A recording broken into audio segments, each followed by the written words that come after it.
আল্লাহ যেখানে পরিষ্কার বলছেন লিদ্দাকারি মিসলু হাউজিল উনসায়াইন, এটা কোরআনের আয়াত মিয়া।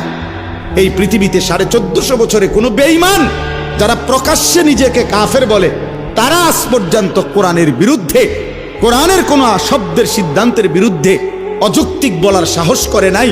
অথচ নিজেকে মুখে মুসলমান বলে। এত বড় মুনাফিক, এত বড় মুরতাদ। কতগুলো নারী, এগুলো নারী কিনা পুরুষ কিনা এটা নিয়েও সন্দেহ আছে।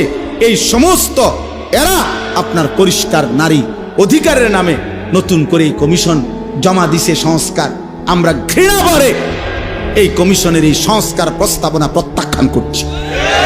আপনারা ভুলবেন না, যুবক যুবক ভুল না। এরা বনে নাই, এরা ভুলে গেছে মাত্র 8 মাসে, এরা গত 8 মাসের আগের রক্ত ভুলে গেছে।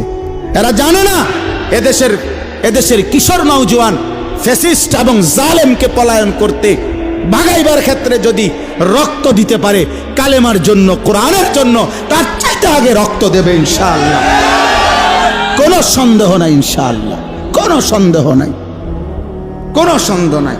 প্রয়োজনে আবার বাবার বুক খালি হবে, আবার স্বামী স্ত্রী আবার বিধবা হবে, কিন্তু কোরআন সুন্নাহ বিরোধী কোন আইন বাংলাদেশের জমিনে বাস্তবায়ন হতে দেওয়া হবে না।